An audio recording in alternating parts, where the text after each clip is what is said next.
On va commencer. Donc, oui, c'est ça. Donc, si vous ne me connaissez pas, donc je suis Arielle Cloutier, artiste peintre et professeur pour pinceau. Donc, ce matin, je vous présente mon projet Sensation. Donc, c'est un projet complètement à l'acrylique.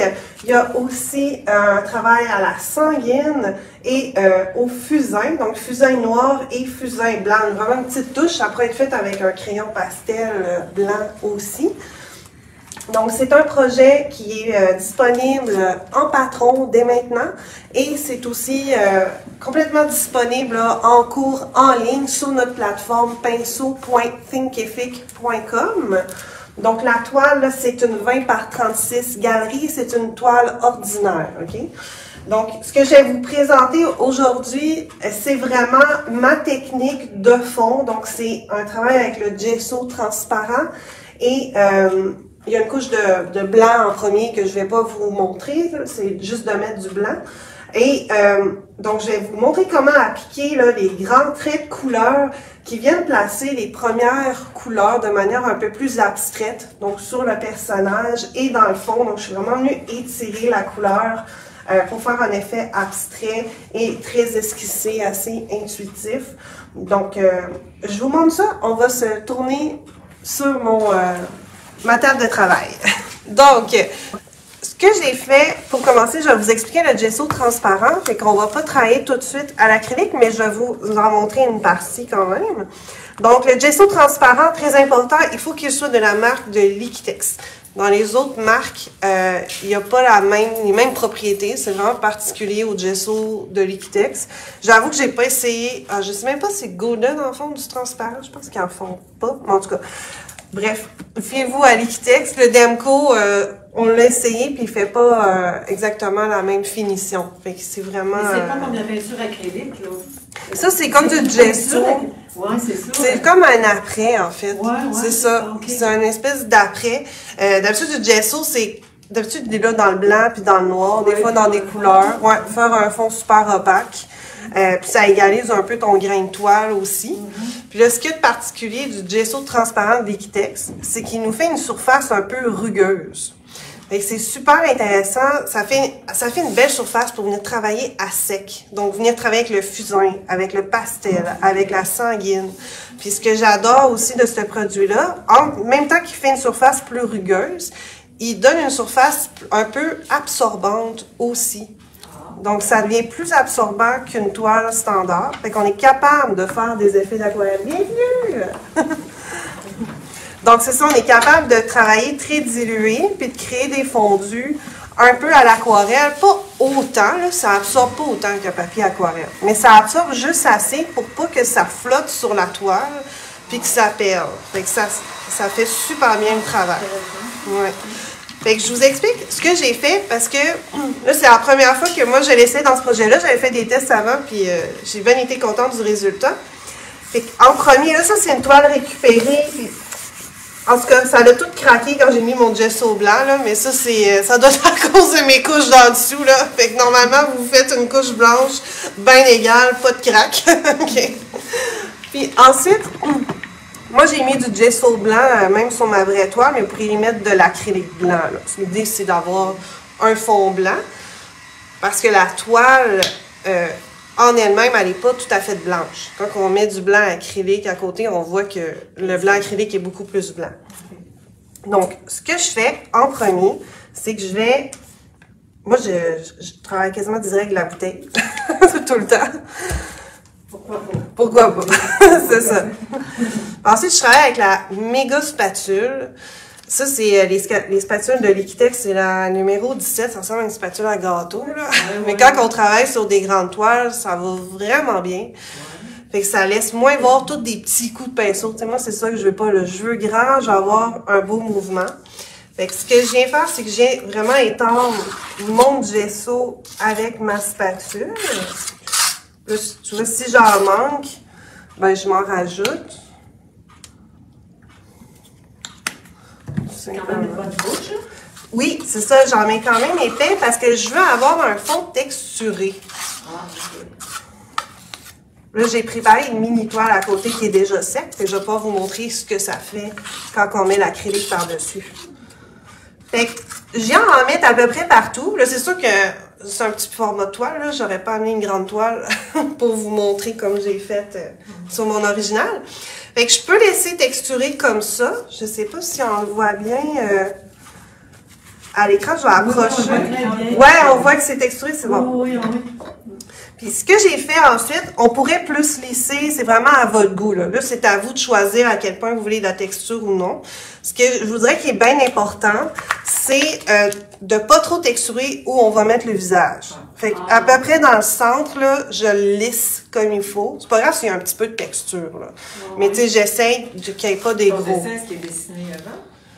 Non, je ne l'ai pas dessiné avant. Ça serait-tu mieux de le faire avant? Ah, vous pourriez le faire avant, ça ne dérangerait pas. Fait qu'au moins, vous seriez certain. Parce que c'est quand même pas transparent. C'est tout transparent. Quand vous allez l'appliquer, ça va être laiteux. Mais quand il sèche complètement transparent. Oui, vous allez le voir. Là, ce que je fais ensuite, je prends du saran wrap, la pellicule plastique. Je le chiffonne un peu dans mes mains pour pas qu'il soit toute lisse. Puis je viens vraiment le déposer comme ça. Puis là, je vais tapoter un peu. Puis là, je le retire. Je ne sais pas si vous voyez bien la texture que ça fait.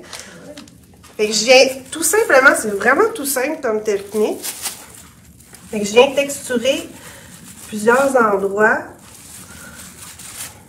Pas trop. Fait que tu sais, on s'amuse, on texture. C'est vraiment juste ça, là, la technique pour texturer le fond. Il n'y a pas d'autre. C'est tout simple à faire, c'est pas plus compliqué que ça. Puis le gesso transparent, idéalement, c'est de le laisser sécher au moins 24 heures. Avant... Ça dégouline. Merci! Je vais le plier en AVP sur ma spatule. OK. Tiens. Fait que c'est ça, il faut le laisser sécher 24 heures au moins, juste pour être certain, parce que si on en a très épais à des sections, des fois ça semble sec au toucher, mais à cœur, c'est pas tout à fait sec. Fait que là, si on revient avec de l'eau par-dessus, ça se peut que, s'il n'était pas assez sec, ça se peut que là, ça le réactive. Là, ça fera pas du tout les effets recherchés. Ça se peut que ça fasse d'autres choses de très intéressantes, mais ça sera pas... c'est ça. Fait que là, vous êtes vraiment mieux de le laisser sécher 24 heures. Fait que je vais mettre ça de côté. Je vais vous montrer une fois sec. Là, ma surface, elle est vraiment plus petite. Puis, vous voyez, là, je pense que j'ai traîné cette petite toile-là dans le fond de mon sac. Fait que c'est pour ça qu'il y a du noir, là. Normalement, ça ne fait pas ça, là. Mais vous voyez qu'il est très transparent.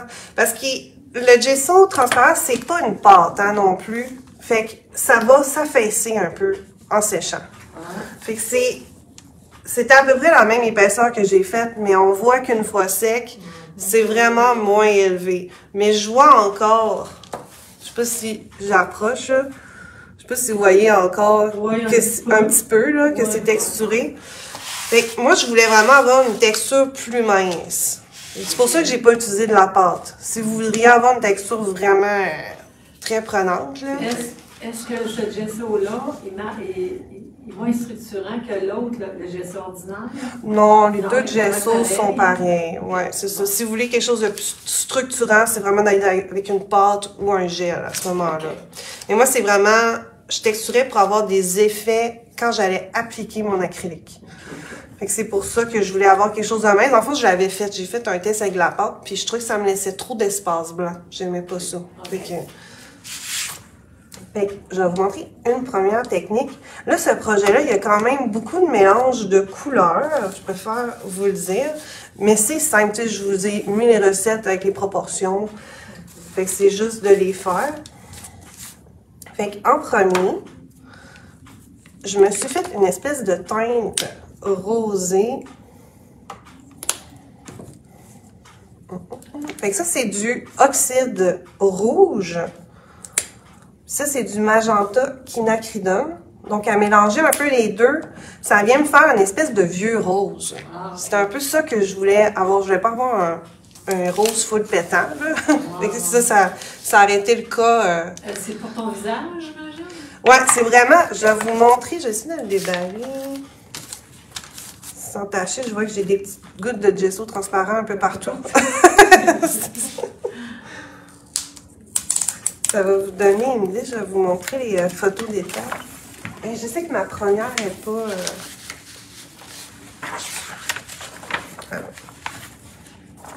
Enlever le croquis. C'est vraiment que je suis vraiment venue faire des traits pour colorer le visage une première fois. Fait que c'est comme si on plaçait les premières couleurs. Fait que ça ressemble à ça une fois que j'ai toutes fait les couleurs de cette photo-là. Là. Ça ressemble vraiment à ça avant qu'on travaille. Ça, c'est l'étape de sanguine après. Donc, c'est vraiment juste de venir placer des couleurs de base, mais un peu de manière abstraite, là. Pas très réaliste. Là. Fait que c'est juste de colorer. Fait que ce que j'ai fait en premier, j'ai mélangé à peu près moitié-moitié pour avoir, c'est ça, une espèce de vieux rose. Là, je m'en fais quand même beaucoup. Puis je mélange à peu près moitié d'eau. Là, vous allez voir comment ça réagit. Ah, je ne me suis pas gardé de toile pour vous montrer la différence. Là. Puis là, ce que je viens faire, c'est que je suis venue... Là, je suis venue vraiment faire un premier lavis. Donc, c'est vraiment elle qui est un peu trop bleue. Là, on ne voit pas très bien le croquis qui était transféré. Mais je suis venue faire un premier lavis ici. Puis je peux même revenir avec de l'eau. Normalement, là, vous auriez transféré le croquis. Moi, c'est plus pour vous présenter la technique. Fait que je suis venue colorer un peu une première fois très pâle comme ça. Puis ensuite, je me fais mon même mélange, mais je mélange beaucoup moins d'eau dedans. Là, ça, c'est le Blending Quill numéro 40. Il garde énormément d'eau dans le pinceau. Fait que c'est pour ça que quand je veux me faire un mélange plus pigmenté, plus texturé, pas texturé, mais plus intense, mais là, je mets vraiment plus de peinture sur ma palette parce qu'il y a tellement d'eau déjà dans mon pinceau que même si je le trempe juste un peu, c'est ça. C'est non. Fait on n'a pas le choix, il faut le mélanger avec beaucoup de peinture. Là, on voit, il commence à sécher déjà. Fait que ça me fait un peu un effet très diffus, surtout où j'ai placé de l'eau. C'est très facile de faire des cernes aussi sur le gesso transparent. Un peu comme on ferait avec l'aquarelle. Quand on dépose juste une goutte, là, ben là, l'eau, elle se tasse, puis elle va créer des cernes. Elle va faire tasser le pigment. Donc, c'est vraiment de vous référer aux photos. Puis là, vous voyez comment c'est plus intense. Fait que c'est comme la tâche que j'ai faite ici. Je vais vous la montrer dans la photo d'état. Fait que c'est vraiment de venir placer ces taches-là à travers le visage, un peu dans la joue, un peu sur le côté. Dans le final, on voit qu'il me reste un trait là ici sur la joue. Il me reste ici un peu. Fait que ça laisse des marques. Tu sais, on essaie de pas tout couvrir là, en fait, quand on vient terminer le visage plus précisément. Là. Fait qu'on laisse ces traits-là un peu plus abstraits.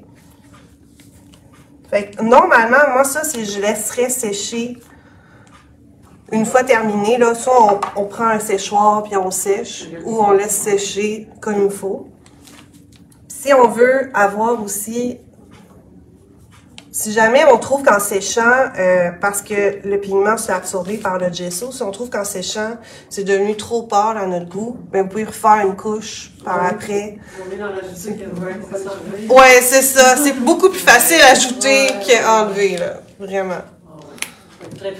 Oui, c'est ça. Il n'y a rien qui vous empêche de juste... vous pouvez changer des couleurs là aussi. Là. Vous pouvez modifier les mélanges. Si vous le préférez plus rose, vous pouvez mettre ça plus rose. Il n'y a pas... Mais même quand c'est mouillé, je peux aussi revenir mettre plus de pigment à des places. Puis là, me créer des différentes nuances. La peinture Golden, elle a l'air elle n'est pas claire, hein? Elle est beaucoup pigmentée. Hein? Elle est très pigmentée. Oui, hein? C'est vraiment une peinture. C'est une acrylique professionnelle. Non. Ça dépend. Ça va dépendre des pigments. Ah. Il y a certains pigments que de nature, ils vont être transparents. Comme le jaune. Du jaune opaque, ça n'existe pas. Si vous avez un jaune opaque, c'est parce qu'ils ont mélangé du blanc avec du jaune. C'est ça. C'est impossible. Comme mon jaune diaryline, ce qui est vraiment le fun des peintures golden, c'est qu'ils font un trait. Ça, c'est la vraie peinture. C'est pas imprimé. Fait que vous pouvez vraiment vous fier à l'étiquette, c'est ça. Puis ils font des petites barres jaunes pour vous montrer justement l'opacité. Fait que si on compare avec le turquoise, c'est sûr que c'est pas un pigment pur. C'est vraiment un mélange. Mais si on compare avec mon jaune indien, vous voyez à quel point lui, il est transparent, puis lui, il est opaque. On voit plus vraiment les petites barres noires, là. Mais il n'y a rien de totalement opaque dans la fluide, là. C'est tout le temps, tu sais, même le blanc, là, on voit un peu mon noir, là. Mais c'est quand même tellement pigmenté que c'est quand même très opaque, là. 2 couches, puis pendant que je le vois plus, là, mon noir, là. Fait que quand c'est fluide comme ça, des fois, je me fais demander, est-ce que je peux prendre, mettons, la PBO Studio? Mais la PBO Studio, c'est épais. Ça a une texture plus crémeuse. Fait que pourquoi je prends vraiment de l'acrylique fluide? C'est que ça me permet je mets moins d'eau pour diluer, en fait, pour avoir un effet fluide. Donc, si je veux faire des effets très dilués comme ça à l'aquarelle, si je le prenais avec une peinture épaisse, il faudrait que je mette plus d'eau pour arriver à avoir la bonne texture. Je perdrais mon pigment, je vais perdre l'intensité. Oui, c'est ça. Puis aussi, c'est que je vais avoir un plus grand risque de casser le liant de ma peinture parce que je vais mettre plus d'eau. Si je mets trop d'eau, si je dépasse un 50% d'eau, ben il y a un risque que le liant se casse. Puis que là, tout simplement, il va y avoir comme des particules de pigment sur ma toile. Il va y avoir comme des petits points, des petits grumeaux. Tu peux faire craquer, des fois aussi, il y a des effets craqués. Avec la peinture? Des fois, il y a des peintures, en tout cas. Ben, il y a des peintures, ben, je vais dire de même, là. Ouais, c'est ça. Des peintures très cheap, qui craquent. Ouais, c'est ça. Mais des fois, ça fait des super beaux effets. Moi, j'ai fait une toile de coulage. C'était de la peinture du Dollarama. Tu te mets dans du coulage. Ouais, c'est ça. Puis là, ça craque, c'est bien beau. C'est ça. Puis moi, j'avais essayé de le refaire avec de la peinture qu'on avait en magasin ici. Juste la Americana, là. Elle est 2$. Mais elle est tellement déjà de meilleure qualité qu'elle du Dollarama qu'elle veut pas craquer. C'est ça. C'est la réalité de... C'est ça. Tu veux essayer. Faut pas payer cher, mais dans le fond, t'es mieux de payer cher parce que t'as pas des beaux résultats. Exactement. C'est ça. C'est ça. Faut être conscient de tout ça, là. En arrière de... Tu sais, oui, on veut pas payer cher. En même temps, ça dépend de ce qu'on veut aussi. Moi, je vais avec Golden pour une autre raison, qui est qu'ils ont leur résistance à la lumière est vraiment énorme et très réputée. Donc, ça change pas avec le temps. Fait que ça, c'est normalement, si je me trompe pas, c'est garanti 100 ans.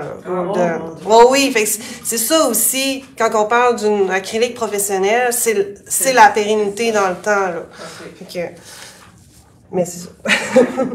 Là, je vais vous montrer ce que j'ai fait, si c'est sec. Pour le bien de la démo, je vais éponger un peu, juste pour être capable de retravailler par-dessus. Mais ça pourrait être une autre technique, hein, que vous pourriez éponger, puis ça fait des petits effets, vous voyez. J'ai des petits effets plus forts, fait que ça peut être super joli. C'est ça. Des fois, il faut se permettre d'expérimenter un peu. Oui, c'est ça. Il faut oser, exactement. Donc, je vais vous montrer ce que j'ai fait. J'ai sorti toutes les couleurs de mon projet, mais en réalité, je ne vais pas toutes les utiliser pour la démo, là. C'est juste... Donc, ça, c'est le jaune diarylide. Fait que je vais vous montrer ce que j'ai fait pour les... On le voit moins dans la vidéo, là, mais pour les grands traits jaunes.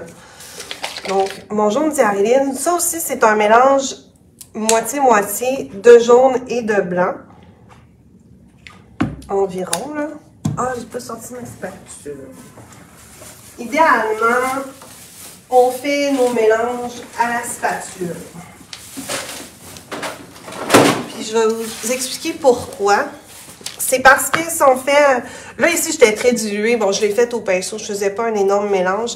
Mais pour le rouleau, ça vous en prend beaucoup. Honnêtement, pour être capable de bien charger votre rouleau, là.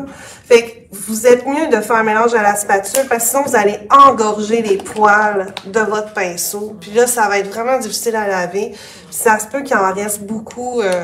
ou la ferrure, je pense, ou la vérole, là, ici, là. Puis là, on est comme plus capable, puis là, il va durcir à la base, puis ça va réduire un peu sa capacité de garder l'eau, puis tout ça. Fait qu'on se fait un mélange. Moi, je le trouvais tellement intense, ce jaune d'hyaluronique, je me suis dit, je vais pas aller un peu avec du blanc, là, je voulais pas ça aussi intense.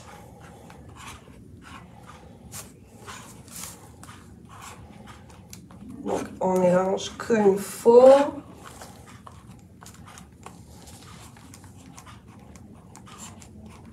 J'ai comme des petits traits bleus, j'ai pas dû bien nettoyer ma spatule hier. Là, ça, c'est un petit rouleau en caoutchouc, 2 pouces de large. Là, ce que je fais, je vous dirais, le chargement est un peu difficile, mais l'idée, c'est d'en mettre égal. Fait que je charge beaucoup, je vais où il y a beaucoup de peinture, puis là, je vais aller un peu à côté, le rouler, pour vraiment m'assurer que c'est égal, tout sur la largeur, OK?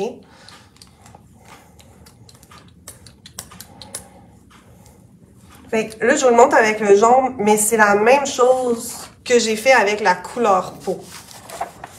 Donc, ici, j'ai fait des traits couleur peau. Ça, c'est la même chose. Okay. C'est la même technique.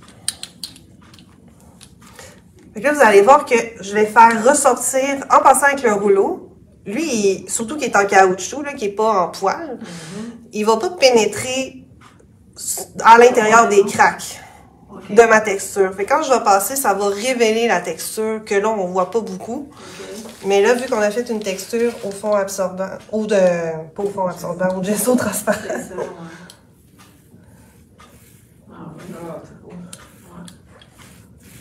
C'est sûr. Ça reste en surface. Ça reste en surface. Fait que c'est ça, vous voyez, là, on la voit pas beaucoup, mais c'est pour ça que quand on travaille avec une pâte à texturer, là, votre texture, elle va être encore plus élevée. Fait que ça va être encore plus dur. C'est ça, ça va être encore plus difficile. Fait que c'est pour ça que j'ai vraiment choisi le gesso, parce que je sais qu'il s'affaisse. Fait que là, ça va être plus mince. Fait que ça me permet d'avoir un effet texturé, mais moins prononcé, mais comme juste correct.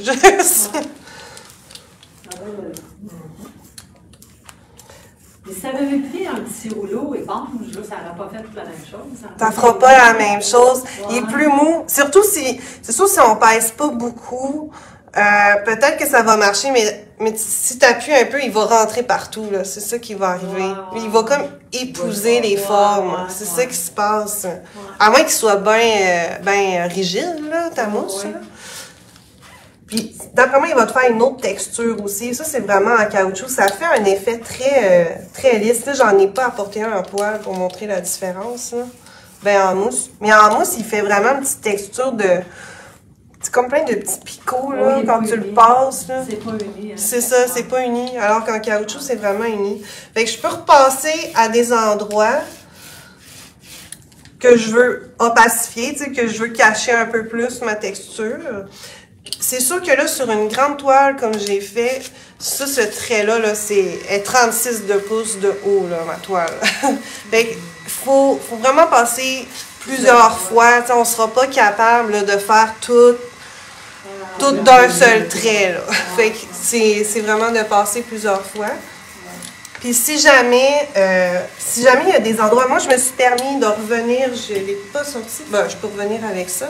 Moi, j'avais travaillé avec un gros angulaire, 1 pouce, mais n'importe quoi, ça fonctionne, là. Fait que moi, il y a des sections, mettons dans le visage, où j'étais dans les cheveux ici, puis là, c'était très texturé, là, ça a donné comme ça qu'il y avait beaucoup de texture. Là, je savais que j'allais rajouter de la couleur là, fait que là, je m'étais dit, je vais trop perdre le jaune. Fait que je me suis permis de revenir à des places avec le pinceau par-dessus, juste pour... Ah, OK. Faut pas trop en mettre, là. Non, faut pas trop en mettre, mais juste pour venir re-remplir certains trous, là. Fait que vous pouvez aussi doser un peu la texture comme ça. Fait que là, on vient remplir avec un pinceau au besoin. Là, ça, c'est vraiment à vous, parce que c'est sûr que c'est impossible d'avoir exactement la même texture que moi j'ai faite. Là. Fait que ça va être d'adapter un peu, de vous adapter à votre résultat, puis là, de juger par vous-même si vous voulez des zones plus opaques. Puis vous voyez que derrière le personnage, c'est ce que j'ai fait. Ici, j'ai rempli un peu plus avec mon pinceau, mais vous voyez, dans le bas, j'ai laissé ça très ajouré, comme c'était. Fait que c'est vraiment là de vous amuser là-dedans. Puis vous voyez qu'ici, où la boucle d'oreille, je suis venue faire un trait jaune. Fait que c'est déjà venu colorer ma boucle d'oreille. Puis là, ça dépasse autour. Fait que c'est vraiment ça. Ouais. Si on veut faire un petit trait, juste pour vous montrer. Fait qu'idéalement, là, c'est niaiseux, mais je pense que ça prend vraiment une grande palette. Un grand papier palette pour ce projet-là. En tout cas, pour cette étape-là, certainement. Moi, c'était toute jaune, la palette. Parce que si je viens faire juste un petit trait, je suis vraiment capable de le faire assez opaque. Là, je devais avoir moins de texture ici. Ça dépend un peu où j'ai positionné là, mon papier, ma pellicule plastique. Puis, justement, ici, c'est moi, je trouvais que ça finissait trop carré. Je voulais que ça finisse un peu en fondu. Fait que vous pouvez aussi moins appuyer, juste venir vers la fin, juste pour essayer vous aider à faire des petits traits. Pas trop pesé. Pas trop pesé. Fait que là, ça vous aide à faire un effet ajouré un peu à côté aussi. Fait que ça, vous pouvez vous amuser avec la pression que vous mettez sur votre rouleau. Aussi, quand il est moins chargé, nécessairement, il va moins, ça va aider aussi. Donc, vous pouvez le vider sur votre palette. Ah, vous voyez, il y a toute l'argent, mais je suis sur ma palette, puis il ne tâche plus rien. Là. Ça se vide assez rapidement. Il faut vraiment le charger souvent, là, le petit rouleau. Puis, ça bouche assez vite aussi. Hein? Oui, c'est ça. Ben, c'est sûr que c'est de l'acrylique. Ça sèche assez rapidement. Bien, oui, ça se nettoie bien. Honnêtement, j'ai pas réussi. Tu sais, il reste avec des petites taches, là, mais c'est pas grave. Ben, vous voyez, il était taché là, quand j'ai travaillé. Puis on le voit pas partout. Ça affecte pas le travail. Fait que, mais vous pouvez frotter soit avec une petite éponge pour bien nettoyer. Ça va peler, en fait. Ça va un peu arracher votre pinceau. Faut juste que ça soit doux pour pas endommager le caoutchouc. Là. Fait qu'il faut pas aller avec une éponge à récurer, là, mettons. C'est ça. Ouais. Fait que ça, c'est vraiment, ça fait vraiment un tour de ma petite technique de fond. C'est un peu le même principe aussi que j'ai fait pour faire ces grands coups-là. Fait que ça, c'est d'autres coups de pinceau. Je pense qu'il est vraiment important à retenir pour le projet, c'est que d'essayer de ne pas faire des traits tout précis. Fait que c'est vraiment... c'est pour ça que je travaille aussi avec ce pinceau-là. Je vais vous faire une autre petite démo.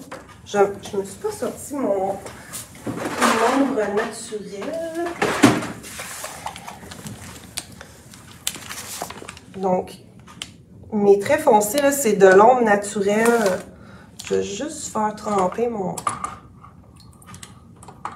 rouleau, ça va l'aider. Ouais. On va le mettre là. OK.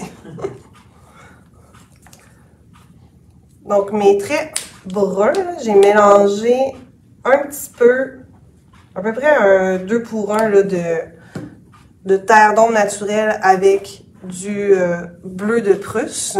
Okay.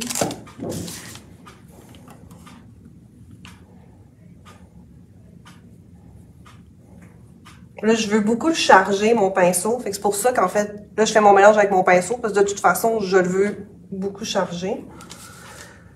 Mais qu'est-ce qui se passe avec ce pinceau-là quand il est un peu trop sec?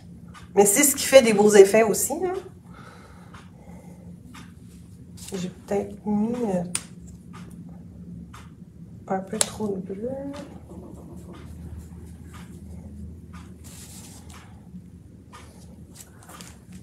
La sécher un peu. Parce que lui, c'est du poil, il me semble que c'est du poil de chèvre. Quand il est un peu trop sec, il nous fait de la texture. Voyez-vous comment il n'est pas plein? Quand il est nouvellement mouillé, là, je vais vous faire un autre trait à côté, il me fait des belles lignes pleines. Ça prend beaucoup d'eau. Ça prend beaucoup d'eau. Fait que vous voyez que là, je ne l'ai pas du tout épongé. J'étais allée me chercher de l'eau, il était vraiment nouvellement chargé, puis là, il me fait des belles lignes pleines. Fait que ça, c'est aussi à jouer. C'est comme ça que je réussis à faire des petits effets un peu ajourés ici, dans le bas, à la fin. Fait que c'est pour ça que je vous dis, c'est pas nécessairement de vouloir tout le temps que ça soit bien beau, tout précis. Fait qu'il faut se permettre de venir l'éponger, puis de faire vos grands traits juste en frottant comme ça, puis on les laisse comme ça. Fait qu'on laisse voir les coups de pinceau. C'est ce qui amène une variante dans la texture, puis c'est ça qui est intéressant. Fait que, écoutez, ça fait pas mal le tour de ma démo. Alors, ça veut dire que c'est pas luisant, hein? Ta peinture n'est pas luisante parce que c'est du gesso, hein? C'est rude, hein? Oui, c'est rude, c'est ça. Mais justement, c'est ce qui aide aussi le pinceau. Quand il y a moins d'eau, c'est ce qui l'aide aussi à faire une texture. Mais c'est assez particulier de lui, là. Il fait tout le temps... À chaque fois qu'il y a moins d'eau, là, il nous laisse de la texture, automatiquement. Toi, tu ne mets pas rien par-dessus ça là, pour... Ah, à la toute fin? Oui. Oui. Je mets quand même un vernis en spray satin. Moi, je mets satin. Mais celui que j'utilise, c'est le vernis, là, j'ai pas apporté, mais c'est le vernis satin anti-UV de Krylon. C'est lui que j'utilise. Il est comme un petit peu moins brillant que le satin standard. Moi, je le trouve un petit peu moins luisant. Là. Il est comme entre le mauve et le satin. Il est comme entre les deux. Mais je l'aime bien. Mais oui, à la toute fin. Puis, on n'a pas le choix pour ce projet-là de vernir en spray à cause du fusain. Parce que là, si vous allez vernir au pinceau, vous allez tout étirer. C'est ça, vous allez gâcher. Là. C'est important, hein? Oui, c'est important, c'est ça. Non, c'est ça, vous allez être déçus. Puis ça, c'est niaiseux. De loin, on le voit pas. Là, quand on s'approche de la toile, on le voit. Je peux vous le montrer. Moi, je n'y ai pas passé, mais tu sais, c'est pas... j'assume, là, c'est comme ça. Je sais pas si vous voyez le blanc, à quel point il est picoté. Oui. Ça, c'est parce que j'ai soufflé sur mon fusain. Quand je le travaillais. Je suis pas venue essuyer mon blanc, puis j'ai verni après. Fait que ça, c'est un petit truc que je vous donne. Peut-être prendre un petit chiffon ou un petit époussetteur, juste pour époussetter votre fond de toile avant de vernir, parce qu'on se rend compte qu'on les voit pas tout de suite, qu'il y a plein de petites particules, puis là, c'est ça. Puis là, un coup que le spray est mis, lui, il intensifie tout, tu sais, fait que là, on les voit. En faisant des erreurs, on apprend, hein? Exactement, c'est l'expérience. C'est ça, l'expérience. Ben, merci beaucoup. Merci à toi.